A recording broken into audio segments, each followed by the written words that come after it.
But I think for the prosecution, I mean, what they're trying to show is no matter that it's a highly technical area, the allegations are this is simple fraud, right? This is untruths. This is misstatements. And this is, inducing people to trust or to invest or do other things on false, pretenses. Hi, everyone. Welcome to Unchained, your no-hype resource for all things crypto. I'm your host, Laura Shin, author of The Cryptopians. I started covering crypto 8 years ago, and as the senior editor at Forbes, was the first mainstream media reporter to cover cryptocurrency full-time. This is the October 6th, 2023 episode of Unchained. Thinking of launching your own stablecoin? Start with the open source Stablecoin Studio Toolkit on Hedera. Start your journey at hedera.com/unchained. Shape tomorrow, today. Vaultcraft by Popcorn is your no-code DeFi toolkit for building automated, non-custodial yield strategies. Learn more on vaultcraft.io about how you can supercharge your crypto portfolio. With the Crypto.com app, you can buy, trade, and spend crypto in one place. Download and get $25 with the code LAURA. Link in the description. Today's guest is Joshua Klayman, Senior Counsel, U.S. Head of FinTech and Head of Blockchain and Digital Assets at Linklaters. Welcome, Josh. Thanks, Laura. It's great to be here. This week saw the beginning of the criminal trial of the United States versus Sam Bankman-Fried. We are recording on Thursday afternoon, and you and I were together in the courtroom, or at least in the overflow room, I guess. So what are your biggest takeaways from the trial so far? Wow. Well, that was a lot of information. I mean, that's one of the big things that comes to mind. So one of the takeaways, and I'll say nothing is legal advice, investment advice, nothing like that, just personal views only, as usual. But there was so much to hear and so much detail to understand. Now, one of my takeaways was the judge, in his own respectful way, was saying, okay, this is too much repetition. Let's not keep going over the same thing. He said that on several occasions. But as I was sitting there personally, hearing about all of these sorts of things from depositing your stable coins, your fiat, and the methods for that, or your crypto, things like that, all the way to, okay, VC investments and due diligence and financial statements and coding and developers and traders and all the sorts of things. I kept thinking to myself, we've been in this space a long time. For people who may not have any technical background or legal background or have not been in the space as you have, right, as like leading journalists and things like that, this is a lot to take in. And so that was one of my big takeaways, was that it was information. What is the saying? Like drinking from a fire hose. And I was trying to, we talked about this earlier. My hand was so sore from taking furious notes, and I just kept wondering, how much of this is sinking in and what will the jury remember? Yeah. And so I happened to be there during the jury deselection, as one of my guests called it recently, because even though it's typically called jury selection, he's right. It's actually a process of deselecting people. And what I ended up noting was the different professional backgrounds of the jury are physician's assistant, social worker, Metro North train conductor, librarian, United States Postal Service vehicle maintenance worker, special ed teacher, a nurse. There was a Ukrainian woman who worked in advertising. And then there was a retired investment banker.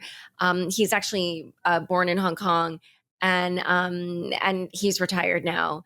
But, it was also, by the way, I think 3/4 women and 1/4 men. So given, this kind of, background basically of the jury, what are your thoughts on, how this is going over with them or how this could affect the trial? Well, one way I think it has affected the trial is we went over in painstaking detail, step by step, watching videos of, again, how to, deposit money, how to withdraw money, all these things step onto by step. FTX. Yes, as though you're actually doing it. We listened to the video.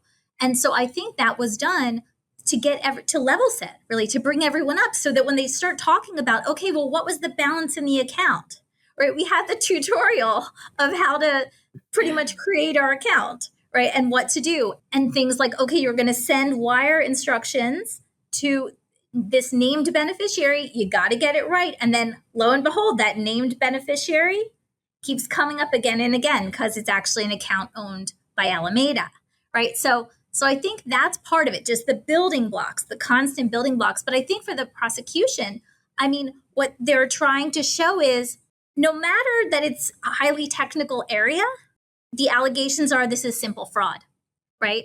This is untruths. This is misstatements. And this is, inducing people to trust or to invest or do other things on false, pretenses. And I think, so that is the message on the one hand. From the other side, the defense, and certainly we saw this with the opening statements, but also throughout in some of the cross examinations today, which I'm sure we'll talk about, but trying to say like, look, this case is based on hindsight.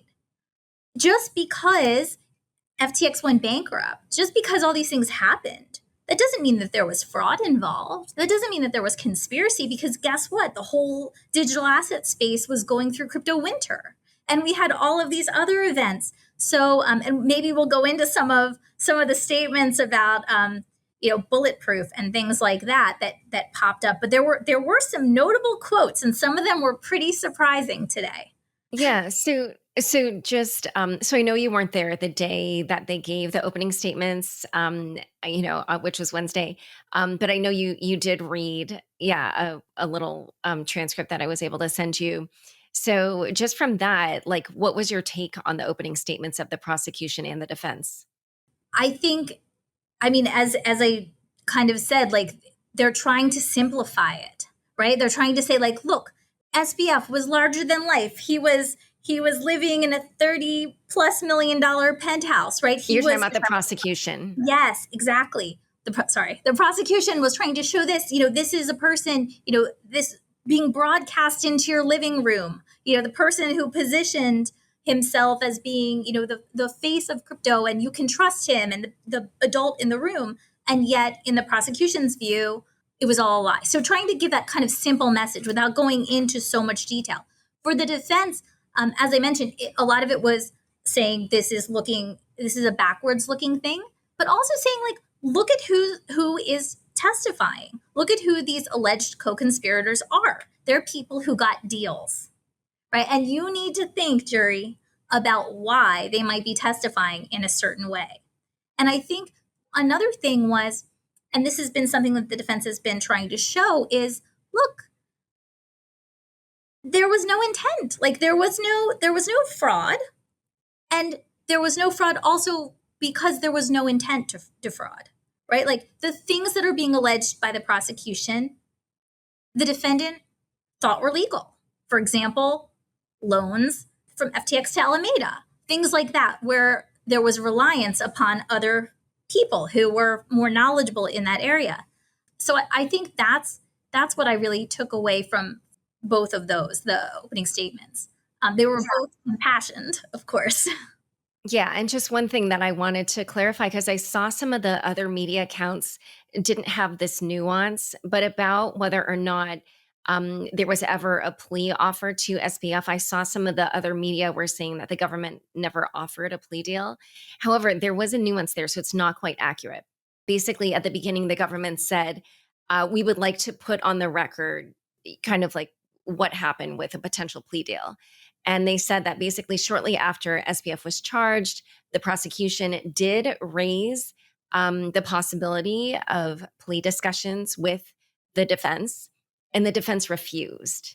And so therefore, no discussions ensued, which is why there was never a plea offer that was made. So it really sounds like Sam was the one who decided, no, I'm not going to do a plea deal. I'm pleading not guilty. So it really is more his decision than it was the government's, at least from their recounting of it. That is what I took away.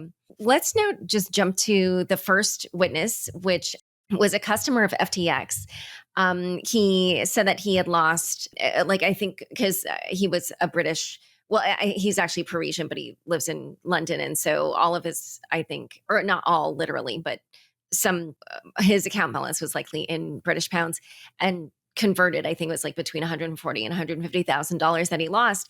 And he cited things like the fact that Sam had tweeted in the days leading up to the collapse of FTX that, FTX assets were safe, customer assets were safe. And so he didn't try to even attempt to pull his money out until November 8th, which was, of course, the day that its insolvency became apparent.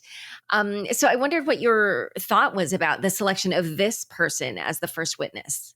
So I thought it was an interesting choice. Part of the reason I think it's an interesting choice is that today, and I'm sure we'll go into this as well, we talked about, or I wasn't doing any talking. None of us were doing any talking, we're listening, right? But some of the testimonies centered on what kinds of efforts and methods were implemented by FTX to exclude US customers, right? So I thought it was interesting that they have someone whom the defense established in the cross-examination had never met SBF, had never emailed him, had no contact with him, and was not a US person, right? Or a US resident. So I think it is an interesting choice because he in fact appears to have lost money. He could speak saying he relied upon Giselle and others, right? And feeling confident that because these investment firms, VCs and others, had invested hundreds of millions of dollars, that they must have done their due diligence. So I think it was interesting to hear for the jury to think about what someone might have had in mind, why they might have trusted FTX. At the same time, I do think, and I don't know how much this is being communicated to the jury or how much the jury is taking this in. But if the people who are harmed that are being shown are outside the US, or they are multinational companies that have invested from vehicles outside of the US, query whether that will matter to the jury, right? Maybe it won't, because these are people who are harmed. Certainly alleged wrongdoing is there, but it's just really interesting to me in the context of today's KYC, AML, geo-blocking sort of discussion about methods to keep US residents and those located in the US outside of the customer base for FTX. What I also thought was interesting is that my recollection is that the witness had described, and I wasn't there for the testimony, but just my recollection based on what I read, was that the witness had said something like it was an unregulated industry. And on cross, it was very interesting because the defense had said, well, you were able to invest in this because it was unregulated, right? Now, holding aside whether it's regulated or unregulated from a legal perspective, but what essentially the defense had said was, look, if it had been regulated, then you would have had to have reported those investments to your firm. Yeah, and just to clarify for listeners, it was because he was a commodities, was it trader? I believe so, yeah. Yeah, and he traded cocoa. And so I guess if he was to invest in anything regulated, he would need to report it to his employer. But because crypto fell outside of, whatever the existing rules were, then he didn't have to report that. And there was another exchange where the defense, I believe, said something like, you knew that crypto was risky, that investments in crypto were risky. And then were you relying upon, these folks when you were investing in crypto? And so the witness, Mr. Juilliard, I believe, he basically said, well, no, I was relying in order to use FTX, right? So that kind of a distinction. But yeah, I think it's interesting that, and I'm sure litigators out there, I'm not a litigator, full disclosure, but I'm sure folks may have a reason why he was the best opening witness. But it's interesting to me that the prosecution didn't call a U.S. resident or U.S. person who was harmed. So I wonder why, right? Yeah. All right. So in a moment, we're going to talk about the more heavy-hitting witnesses that testified later on Wednesday and then through Thursday. But first, a quick word from the sponsors who make this show possible. Looking to venture into the world of stablecoins? Explore the open source Stablecoin Studio Toolkit on Hedera. Whether you're building the next big thing in Web3 or an enterprise banking and payment provider, Stablecoin Studio simplifies stablecoin issuance and management, keeping you at the forefront of on-chain finance. With seamless integration into commercial custody providers and KYC services, and built-in proof of reserve functionality, Stablecoin Studio streamlines development and time to market. Harness the power of stablecoins by visiting hedera.com/unchained. Popcorn just made DeFi way easier with Vaultcraft, your no-code DeFi toolkit for building, deploying, and monetizing automated yield strategies in a few clicks. Forget spending months of R&D and capital when you can instantly launch your crypto fund with Vaultcraft on any EVM chain. From wallets and institutional service providers to non-DeFi degens, anyone can use Vaultcraft to supercharge their crypto portfolios with custom-tailored cross-chain yield strategies. Go to vaultcraft.io and start building. Back to my conversation with Josh. So the second witness was a longtime friend of SBF's, Adam Yedidia, and they met each other at MIT, and Adam later became a software engineer at FTX. He also, I think, spent a short time as an intern at Alameda.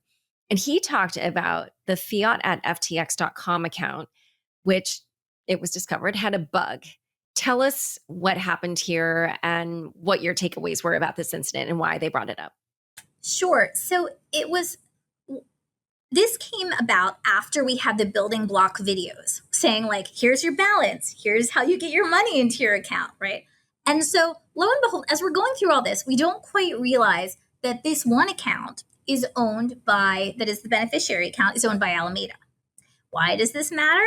Well, we find out later. But at the time, when we're just watching the videos, we say, okay, customers putting their money in there, it's going to update their balance. Great. And it turns out that actually that was what was being done, generally speaking, in terms of updating the balance. And it was being done manually by a settlement team. But apparently, at least as was testified, due to the tremendous growth of FTX and the customer base and the deposits, the settlement team was getting overwhelmed. So SBF at one point requested of Mr. Yedidia that he create code that would allow the automation of these deposits. Now, he created that, and I should step back for a moment. So the account held by Alameda was held at Silvergate Bank, at Silvergate. And so he created API, right, to have the Silvergate and FTX computer systems talk to each other, right? So it could be an automated update. What he didn't realize when he was creating this code, which evidently everyone was extremely busy when working on these things, was that there was a bug. And let me just stop. I think I should stop here to say why initially this account was in the name of Alameda.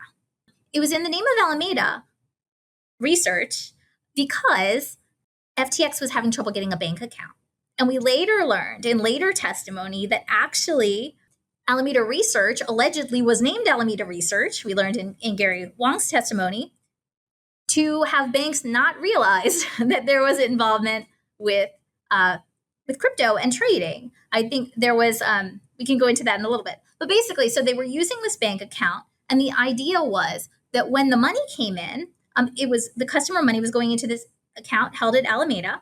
And there was an account in the internal workings database of FTX that was called fiat at FTX. And so what would happen is when the balance went into the Alameda account, for every dollar that balance that showed up on the customer's, so a customer would send in money, it would appear in the balance on the screen for the customer's account. Many, I'm sure, have used this for FTX in the past, so probably no, but we just saw it on the screen today. So it would go up. But then this account at fiat at FTX would show a negative number, right? Because it would be a liability of Alameda to the FTX customers. And so what this bug did, we still don't know exactly how it went in there, but it was some kind of, we presume, error. It actually didn't show that when money was withdrawn, that number should have gone up. It should have become less negative because the liabilities from Alameda to the FTX customers should have lessened. So it would be less negative of the number. But the bug actually didn't update. So when these automated changes occurred, that never updated. And what we learned actually was that I believe, and I'm just trying to look quickly to see if I can pull it out because I have way too many notes for this. When they first discovered the bug, there was a 500 million. So 6 months after the automated situation was created, it's not a situation, but once it was created, it was at 500 million. It overstated the liability. So it actually looked like Alameda owed more to FTX US customer, or not FTX US, just FTX customers, hold aside FTX US, than it did. So it actually looked worse than it was. But by the time the witness actually fixed this bug later, 6 months later, the bug had overstated the liabilities by $8 billion. So it looked at the time like Alameda owed $16 billion to FTX customers. Now, interestingly, we learned that the bug was fixed, a report was created and allegedly was sent via disappearing signal message to the defendant. And the report did say there was an $8 billion overstatement, but it didn't say, hey, guess what? Alameda still owes, after the bug's fixed, $8 billion to customers. Are you saying that Adam didn't relay that to anybody? Because I think he did. Oh, yes, yeah, he did. He did. Yes, he said there's an $8 billion hole. Alameda owes $8 billion to FTX. Exactly. And then there was a conversation.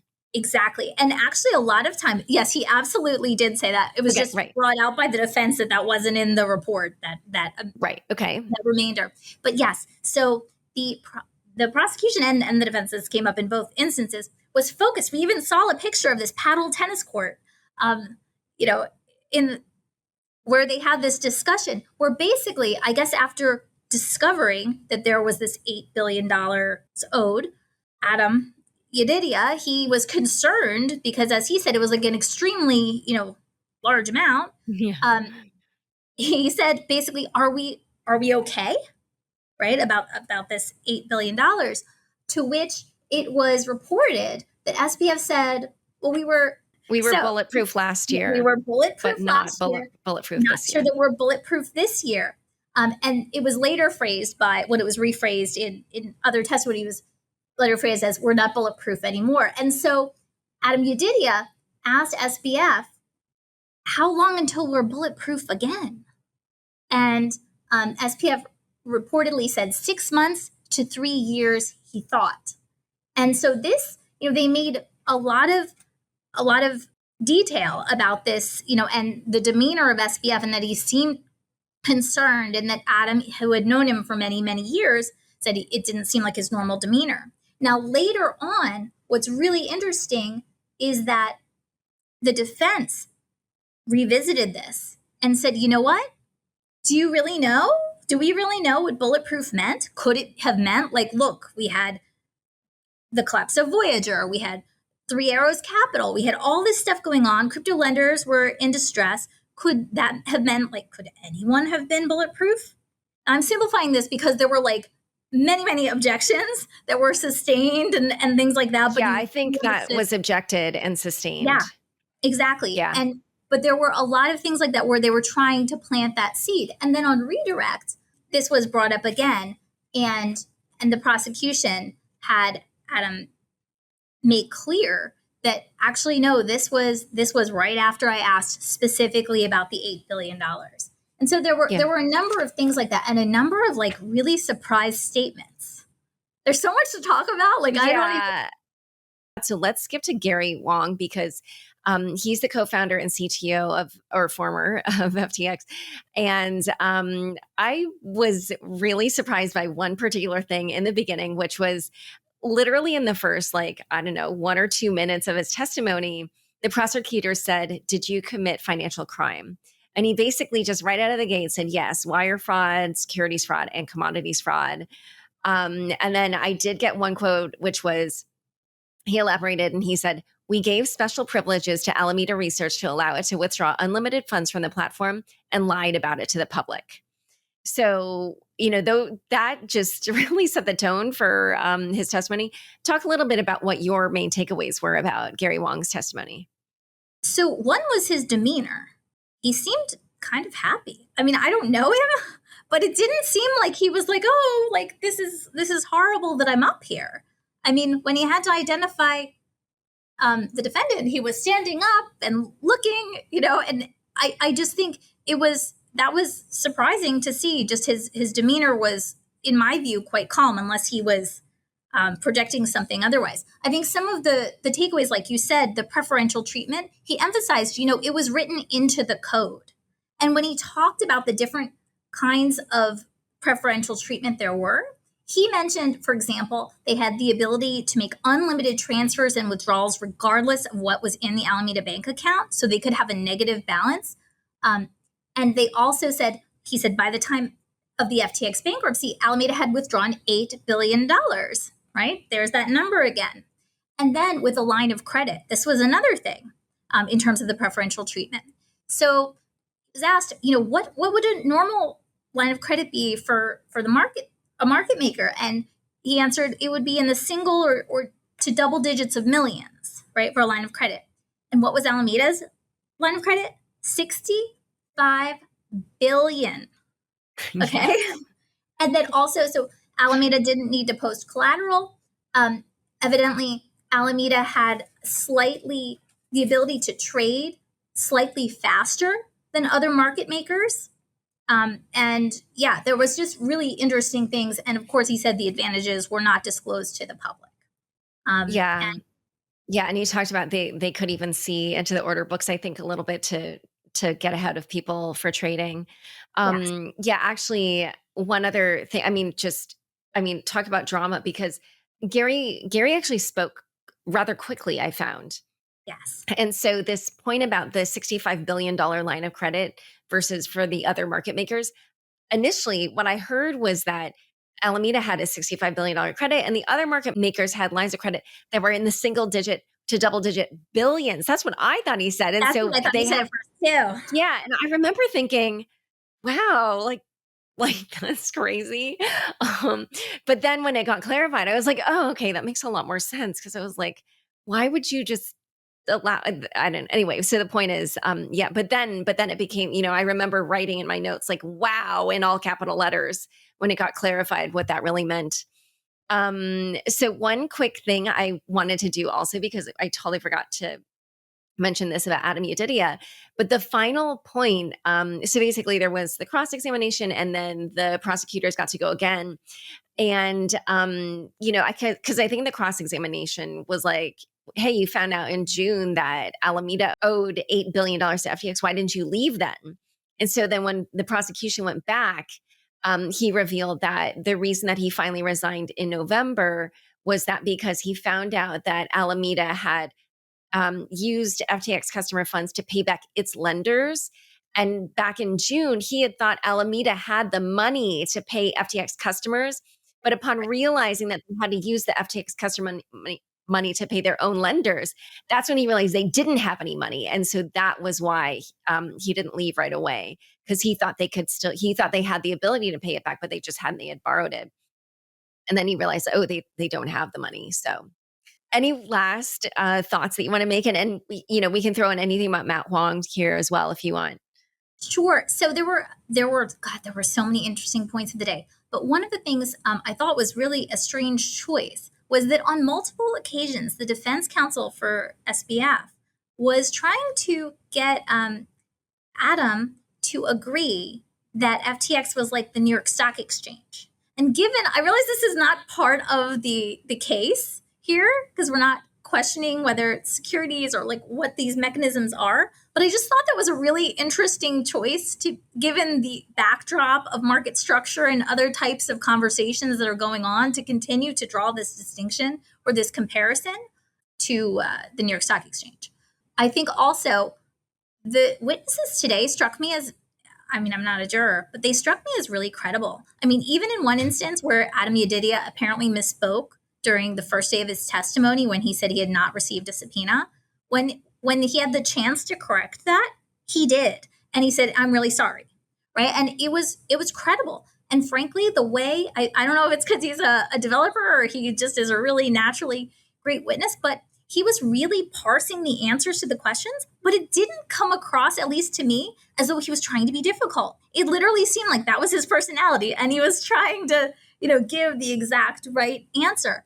And I think that, he struck me as a credible witness. He did have a pretty shocking statement that was stricken from the record, so I don't even know if I should mention it, what it was, but it related to whether, why did he change his view about FTX? So I'll just hold aside what that statement was. No. I think you and I could discuss it. Okay. But yeah, like the jury can't know it, but.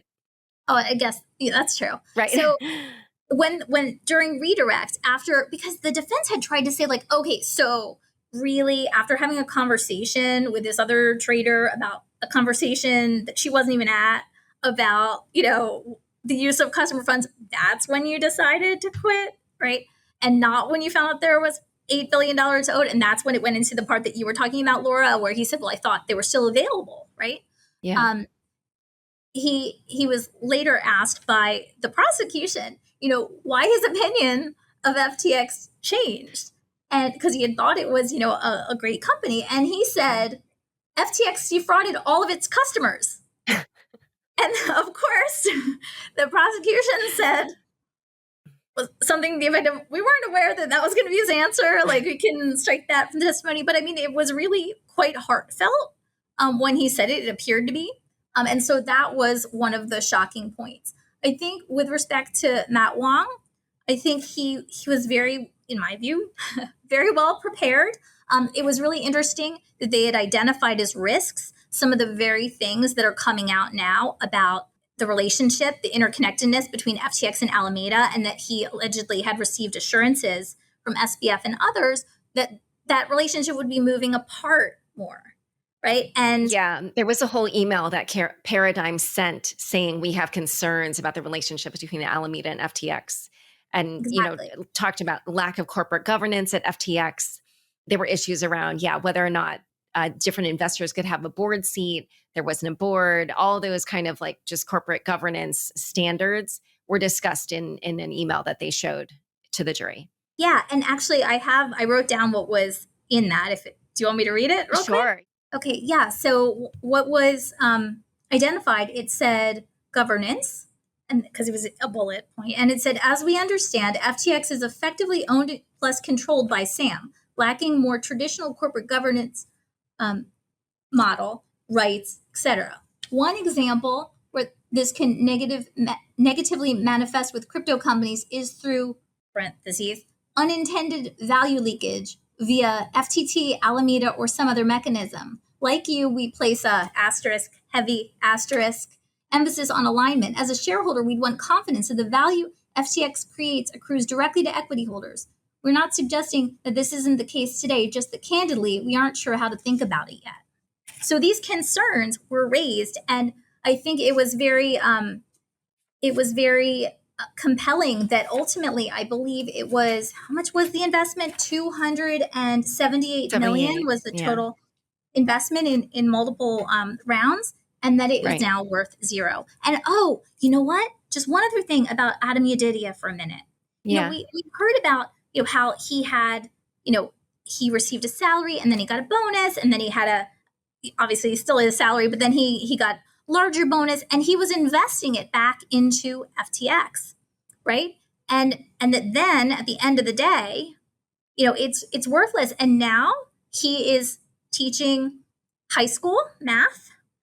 He said that he was teaching 2 sections of geometry, 1 section of algebra, and 1 section of AP statistics. And, I wonder how that hits home with the jury, right? That might be much more relatable. And I think that was drawn out to show, like, this is a person just like you and me, right? Or something, by like contrasting that from the opulence of the condo and things like that. Yeah, I can't wait to I know see there's so much to discuss. And the last thing that I just have to mention about the condo was the defense, because he lived in the same luxury apartment with SBF, and I guess there were 8 other roommates aside from those 2. At some point, when the defense mentioned this, because pictures were shown of this luxury apartment. It was a penthouse. And the defense said, oh, well, wasn't it kind of like dorm living? And he was like, it was like a dorm in some respects and not like a dorm in other respects. And then so when the prosecution got to ask questions one more time, then he clarified that it was like a dorm in that you were living with other people, but not like a dorm because it was much nicer than a normal dorm. Yeah, he's like, it was much more luxurious than it was in college. Yeah, Right? it was. I mean, there were actually, in case you can't tell, there were actually a number of moments of levity, at least for those of us in the overflow rooms. There were numerous points where people laughed. So anyway, okay, Josh, this was amazing. Thank you so much. Where can people learn more about you and your work? You can look on Linklaters.com, or you can go to LinkedIn and find me. It's Joshua Ashley Klayman. And I'm also on Twitter at Josh_blockchain. Is it okay if I just say like one little other thing very Sure. quick? Yeah. Go ahead. There were things that I wonder if it's teasing for later. So we were shown a photo of Sam Bankman-Fried eating, and next to him was a woman, and then who wasn't Caroline Ellison, and then next to that was Adam Yedidia. I wonder, we couldn't see exactly or I wasn't paying attention to what he was eating, but I wonder why they showed that, whether what he's eating comes up. Because interestingly, one of the questions for Adam Yedidia was, do you recall Sam Bankman-Fried sleeping on a beanbag chair? And he was like, well, he used to occasionally nap there, but I don't recall him sleeping with any regularity. So, these little pieces, I think ultimately credibility. And yeah, I think if you can get a chance at home to watch this, those at home, I shouldn't say at home, to watch this, I think it was really a lot, but really, really compelling today. Yeah. And just to make clear, the only way you can watch it is if you show up at the courthouse. Exactly. And you're in. Yeah. Exactly. All right. Well, thank you so much for coming on Unchained. Oh, my pleasure. It's always a pleasure. Don't forget, next up is the weekly news recap, today presented by veteran crypto reporter and Columbia University Knight Bagehot Fellow Michael Del Castillo. Stick around for This Week in Crypto after this short break. Join over 80 million people using Crypto.com, one of the easiest places to buy, trade, and spend over 250 cryptocurrencies. Spend your crypto anywhere using the Crypto.com Visa card. Get up to 5% cash back instantly, plus 100% rebates for your Netflix and Spotify subscriptions, and 0 annual fees. Download the Crypto.com app now and get $25 with the code LAURA. Link in the description. This week, we're all focused on legal battles, as always, and not just Sam Bankman-Fried's. Ripple dodged an SEC bullet, Coinbase fights back, and Binance faces new scrutiny. Meanwhile, Ethereum ETFs make a lukewarm debut. Stay tuned for the latest in crypto. I'm Michael Del Castillo, a Knight Bagehot Fellow at Columbia University, and this is your weekly crypto recap. This week, a significant development unfolded as a U.S. federal judge, Annalisa Torres, denied the SEC's appeal against Ripple Labs, the company behind the Ripple blockchain and its respective XRP token. The SEC has sought to overturn an earlier ruling that found Ripple didn't violate federal securities laws in its sale of XRP to retail customers. In a 14-page decision, Judge Torres wrote that the SEC, quote, failed to meet its burden to show that there were controlling questions of law, end quote, thereby quashing the appeal. The decision appeared to immediately impact the market, with XRP's price surging nearly 6% following the news. However, this is far from an outright win for Ripple. Not only is the XRP cryptocurrency still down 80% since its all-time high in the winter of 2018, but Judge Torres has scheduled a trial for April 23, 2024 to address the remaining issues. This ongoing legal battle began in December 2020 when the SEC filed its initial lawsuit against Ripple, alleging unregistered securities offerings. The SEC's legal pursuits are not limited to Ripple. They have also targeted other major players in the crypto industry, including Binance and Coinbase, which we'll talk about next. Also this week, San Francisco-based Ripple secured a license from Singapore's Monetary Authority to offer regulated digital asset services.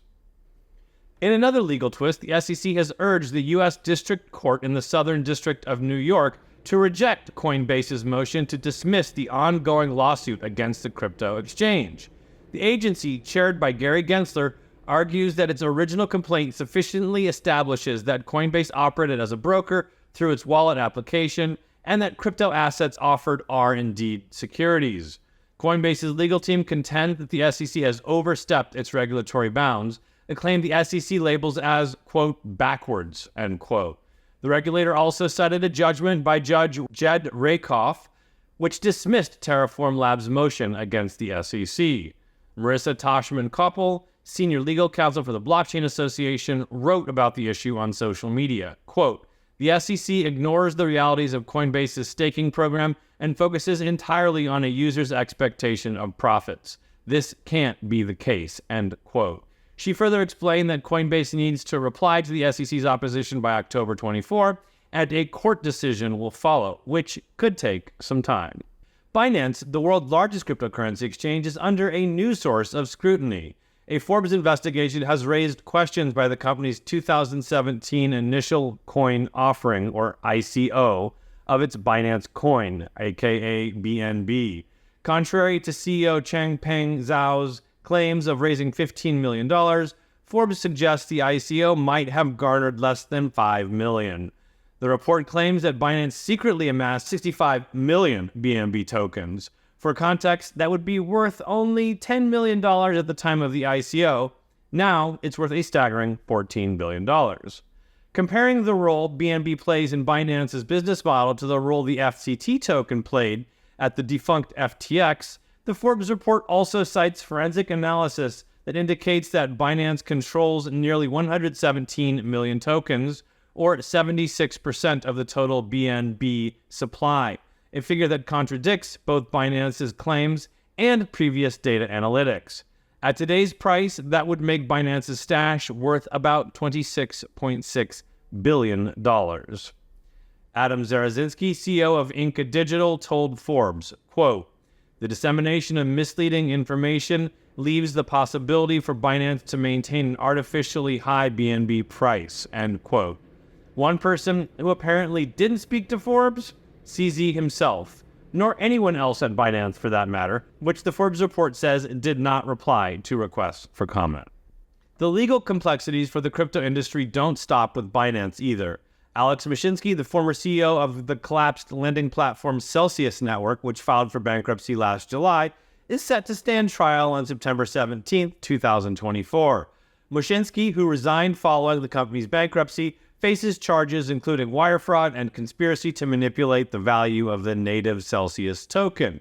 According to a Bloomberg report, Mashinsky's defense is looking at whether or not a cryptocurrency can be considered security at all, given what the lawyers described in a hearing on Tuesday as the fluidity of the law on the matter. Simultaneously, New York-based Celsius is seeking court approval for a restructuring plan recently approved by stakeholders that would distribute $2 billion in Ethereum and Bitcoin to creditors by the end of this year. The plan also includes seeding a new creditor-owned entity, NewCo, with $450 million in crypto, at least partially provided by a group of stakeholders collectively known as Fahrenheit LLC, including TechCrunch founder Michael Arrington. Speaking at the New York bankruptcy hearing, Celsius lawyer Christopher S. Koenig sought to frame the effort as more than just stakeholders trying to cover their butts. Quote, Fahrenheit believes in the business, he said. They are putting their money where their mouth is, end quote. Michael Lewis, the author of 2010 bestseller The Big Short, faced a wave of criticism from the crypto community following a 60 Minutes interview about his latest book about, of course, FTX. The interview served as a media kickoff for the book Going Infinite, which many believe portrays Sam Bankman-Fried, the imprisoned founder of the now bankrupt FTX exchange, in a favorable light. Quote, Lewis has essentially become persona non grata within the world of crypto, end quote, said Daniel Lewis in a CoinDesk article, questioning the veteran author's role in the FTX saga. CoinDesk published the article that is widely credited with helping bring down the exchange. Among the controversial claims in Lewis' book, Jump Trading, a major market maker, allegedly lost $206 million in the FTX collapse. Lewis writes that the source of this information is private documents from former FTX chief operating officer Constance Wang. Among the more shocking claims of the book, Lewis writes that Sam Bankman-Fried was considering paying former U.S. President Donald Trump to not run for president in the upcoming elections. What's shocking isn't that SPF was politically active. We know he gave at least $40 million to both Republicans and Democrats. What's wild is the amount. Lewis claims SPF was mulling a $5 billion payoff to the former president. There's already at least one company denying some of Lewis's claims. A spokesperson for New York market maker Virtue Financial, which was last month sued by the SEC for failing to protect investor information, denied Lewis' claims that the firm lost $10 million with the downfall of FTX in a block report, or any money at all. This week, the U.S. market saw the debut of 9 Ethereum futures ETFs, but the trading volumes were less than stellar. On their first day, the ETFs, which let investors bet against Ether but don't directly track the price of the cryptocurrency, recorded a combined trading volume of just $2 million. Bloomberg ETF analyst Eric Balchunas called the volumes, quote, pretty average, end quote, noting it's too early to declare a winner among issuers. Valkyrie's BTF led the pack with $882,000 in trading volume, though that's perhaps not an apples-to-apples comparison since it also trades Bitcoin futures, followed by VanEck's EFUT at $312,000. For some perspective here, ProShares Bitcoin Strategy ETF saw $1 billion in trading volume on its first day last year. Adding to the Ethereum ETF landscape, Grayscale Investments has filed an application to convert its Ethereum trust into a spot Ethereum ETF that would directly track the price of Ether. Grayscale CEO Michael Sonnenschein said in a statement, quote, as we file to convert ETHE to an ETF, we recognize that this is an important moment to bring Ethereum even further into the U.S. regulatory perimeter, end quote.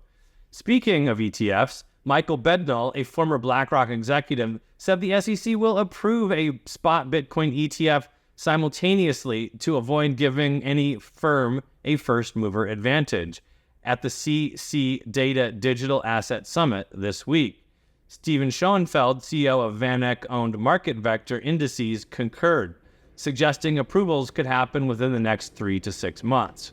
Both believe this will be a significant catalyst for the crypto markets. That is, assuming it happens at all. An unknown group or individual allegedly behind an FTX hack that occurred during last year's collapse of the exchange has re-emerged, moving a total of $17 million worth of Ether to multiple addresses. This marks the first activity from the exploiter's wallet since the hack in November last year. The funds were divided and sent to blockchain token bridge TorChain and privacy tool Railgun. Interestingly, the movement of these funds happened just hours before the start of criminal trial against FTX founder Sam Bankman-Fried. In one of Vitalik Buterin's monthly blog posts, the Ethereum creator warned of centralization risks in major staking pools Lido and Rocket Pool. Buterin criticized Lido's DAO governance and Rocket Pool's 8 ETH deposit requirement for node operators, writing somewhat ambiguously, quote, one layer of defense may not be enough, end quote. He urged ecosystem participants to diversify staking operators to mitigate system risks. He was perhaps alluding to the seemingly monthly thefts from poorly secured decentralized protocols, but didn't go into much detail. What he did elaborate on, though, was his reluctance to add more features to Ethereum's core protocol, what has somewhat derisively become known as protocol enshrinement. Buterin explained the reasoning behind the sparse original codebase and cautioned that while new features could reduce centralization, they could also strain governments. And that's all. Thanks so much for joining today. Stay tuned to Unchained for unparalleled coverage of Sam Bankman-Fried's criminal trial. Laura is in the courtroom delivering first-hand observations and in-depth analysis of this pivotal case. With daily podcasts, videos, and written updates, Unchained is your go-to source for all developments that could redefine the crypto landscape. Visit unchainedcrypto.com and never miss an update. Unchained is produced by Laura Shin with help from Kevin Fuchs, Matt Pilchard, Juan Aronovich, Megan Gavis, Ginny Hogan, Shawshank, and Margaret Curia. This weekly recap was written by Juan Aronovich and edited by myself, Michael Del Castillo. Thanks so much for listening, and looking forward to speaking next week.